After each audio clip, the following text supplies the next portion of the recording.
So the idea for the rest of the class, some concluding remark is that Paul and I give a concluding lecture, and then we are going to open the floor to the discussion or any comment or feedback and questions. And maybe I should give assignments to those people who want to get the grade from this course. So we plan to finish it by 6 at the latest. So, this folds back to what we did yesterday and the day before, because it's about lost in translation. And what I'd like to do is just go through a half of the handout that's coming through to you. And some of you, Japanese people here, have heard this before, I think, for the most part. But I hope you don't mind going through the last part again, because it relates to some of what we've been talking about today and over the last couple of days. So I'm going to begin at number 10, because prior to that, I'm going through some responses to the film, including saying that when I first saw it, I didn't like it very much, because I thought it depended upon cheap jokes at the expense of the Japanese. But I've changed my view about it over time.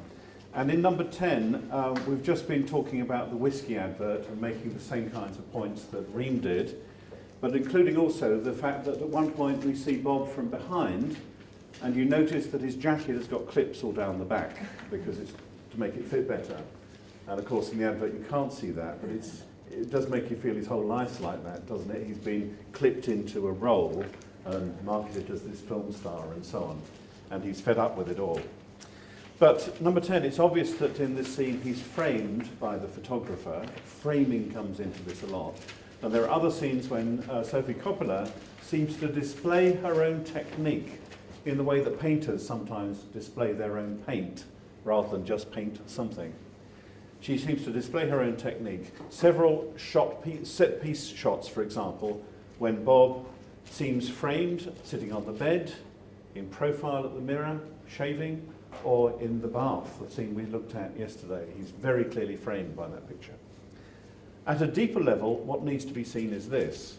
The advert involves the Japanese creation of an American image of sophistication and identity. Sorry. The mature, confident celebrity actor dressed in a dinner jacket, saving a glass of whiskey.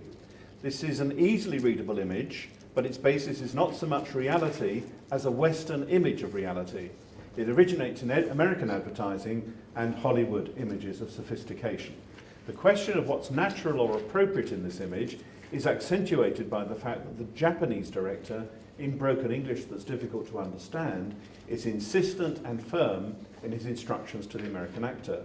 It's as if he knows better than Bob how a sophisticated American actor would behave. The image supersedes the reality. Now, a Western way of reading this might go something like this. There's a reality to American life, and this is falsified in the images constructed by the American advertising industry. American advertising practices and images are then imported into Japan and copied. Santa is not bourbon, but a Japanese product. Yet the adverts to be made using an American actor and the Japanese construction of an American image. The advert, although it's being made in English, is presumably being made for the for the Japanese market. Hence, the image of identity that's produced is based not on an original identity, but on a constructed image, another constructed image. So that's the preamble now to the more philosophical part. Plato worried that art was dangerous because the images that it presented were copies of copies. Why is that? Well, we need to remember Plato's metaphysics here. The painting of a chair, Van Gogh's chair if you like, is a copy of a chair. But any chair we encounter in the world is a part of the fluctuating world of appearance and inferior to the more real world, the world of the true forms. So Plato was bothered by the fact that you can see that's a chair and that's a chair, and then maybe the red one over there is a chair as well. And he said, how on earth can we recognize these as chairs if they're all different? And even if it was a stool or some other construction or a throne, you would still recognize it. Well, the idea is that we have a pure notion of a chair in our mind, an eidos, right? And that notion of the pure forms is what's driving this. Behind all actual chairs we encounter in all their variety, there is the ideal or pure form of the chair, in the light of which we're able unproblematically to recognise actual chairs. Now, like other aspects of Western thought, this reduces the values of the actual world in favour of the idealisation of a timeless, unchanging world. Such a thought has a powerful hold on the West, and in general, this is not found in the same way in the East, which is more attuned to time and change. Of course, these are large-scale, sweeping generalisations, but I hope the general point is clear and that my making it this way is tolerable. But I want to add a further thought to this. In criticising art for making copies of real things, Plato is also, in effect, criticising signs. For the sign, like the painting, is representative of the thing. It's not the thing itself. Ceci n'est pas une pipe, to take the examples given the other day. Once again, this lays away... once again, this lays the way for a Western prejudice, which is that the reality is different from the sign, and the sign is superficial on the surface. The sign's on the surface, whereas the reality is underneath or within. Now, Roland Barthes, I think writing in the 1950s or early 60s, wrote of Japan as the empire of signs. And it's true that a foreign visitor to Shinjuku or Shibuya in Tokyo can initially be overwhelmed by the extent of the neon signs. But the hierarchy between what is superficial and what is underneath, or sometimes what's inside, can blind the Westerner to the importance of, for example, gesture and manners in Japanese life and cultural practices and art. So the meishi, the greetings cards, what are they called? Name cards that we see at the beginning of the film, that ritual of giving the name cards is presented in the film as just a rather quaint Japanese practice. There's a bit of a laugh at its expense. And the Westerner is very insensitive to it. Myself included, I always forget to take them with me. So that insensitivity is an insensitivity to the significance of gesture. That's what I'm trying to suggest. So I'm tempted by the thought that there might be a more positive, though gently stated, aspect to the film along the following lines. We certainly have examples of superficiality in the film, superficiality in the bad sense, noticeably with the young American female movie star.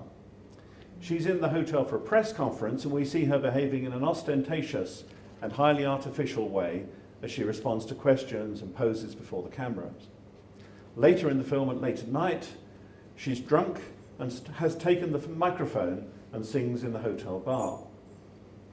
But there's a sense in which when Bob and Charlotte are out at the party with her friends, there's something liberating in the way that they allow themselves to enter into the play of signs. And this is epitomized by the karaoke. This constitutes something of a turning point in their relationship, but it's also, I'd like to suggest, a crucial stage in their respective forms of liberation from alienation. So we've seen Charlotte, her period of withdrawal, half undressed in her hotel room, and this might then figure as a necessary stage in her translation, as if like a bird, she had to lose her feathers in order to grow some new ones, or like a snake to shed her skin before she could take on before the new one could grow. And that's to borrow images from Thoreau. Now, changes like this sometimes require a period of withdrawal from the world in order to enter into it in a different way. And perhaps we can see Bob's short stay in Tokyo, where he cocoons himself in alcohol and irritable withdrawal, also to be laying the way for a similar translation. I'm also interested, I didn't write these in the notes, but I'm interested by the scenes in the karaoke and with the cannabis and with the amusement arcade that they move through. And also there's a gun is fired at some stage. Something happens in the party, some sort of toy gun, and they run away. There's some sort of commotion. So running through those night streets, it's almost as though they've gone into a zany world, a strange world, almost like an underworld, which they're going to come out of slowly. Rather like in Greek myth, someone goes into an underworld and things are changed, or in Dante, for example. It strikes me the more times I see the film. But number 16, we should remember, of course, also that the film itself is inevitably composed of signs. Perhaps then, by the end of the film, one is no longer so inclined to see the images of Tokyo simply with the eye of the tourist or with the eye of the analytical critic alert to the exploitation of cliched images, the way I was when I first saw it. Perhaps then, by the end, through a kind of retrieval of romance, it's possible to allow the images to work on us, beautiful as they sometimes are, though comic and tinged with sadness. Perhaps we can enjoy the iconography not only of Tokyo streets, but also of a luxury hotel. The hotel is, after all, one of Sophie Coppola's favourite places in Japan, and she's called the film her Valentine to Tokyo. This is to see the film then as bringing about a kind of education, both for those isolated central characters, but also by extension for us as we view the film. This might just be an education out of metaphysical prejudices that have blinded us to the world and blocked our possible attunement to the inevitability and potential beauty of signs, of which the urban landscape of Tokyo is a powerful emblem. But I speak as a Westerner, and maybe there are some problems of translation here too. Can there be such a reading of this film in this way in Japan? Or are we again reminded of the impossibility of any unified reading, of the inevitable, linguistically conditioned divergence in response to the film, divergence in experience of the film, of which we talked before? There is a retrieval of romance in the film, in that the sourness of the morning scene, the two champagne glasses in Bob's room and then Charlotte's knock at the door, gives way to something else. Champagne is the singer's signature drink, the first word she says as she sits down in the bar next to Bob, and champagne bubbles over.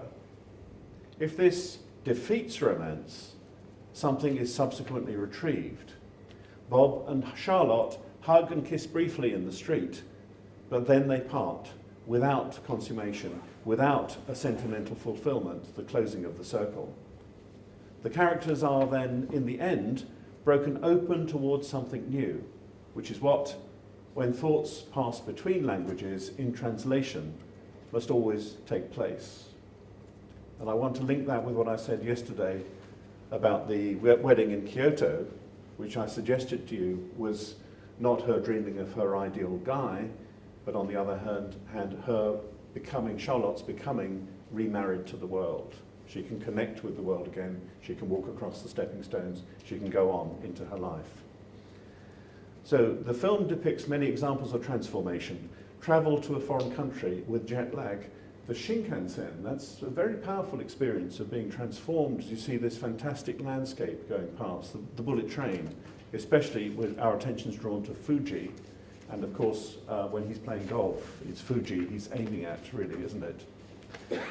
So the Shinkansen, the moving up a lift in a skyscraper, therapy, religion, flower arranging, bathing and shaving, swimming, changing clothes and dressing up, acting, being made up or dressed, karaoke, appearing on a screen and being transported by a screen as they click through the channels. There's a transportation. Taking drugs and being caught out by experience. So is the idea of translation just a metaphor for these transformations? How is it that, in Thoreau's words, the truth is translated? Now, this doesn't come to a resounding conclusion, but just raises a couple of further thoughts.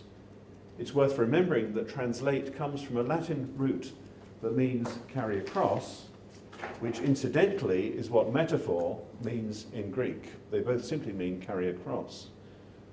So there is scope here also for thinking of the ways in which human experience normally involves some kind of carrying across, some kind of mediation, whether of things that are obviously technological, We use the mouse to make the cursor work, and we use email to communicate with our friend, or we use a spoon to stir the soup, and so on. So something obviously technological or language itself.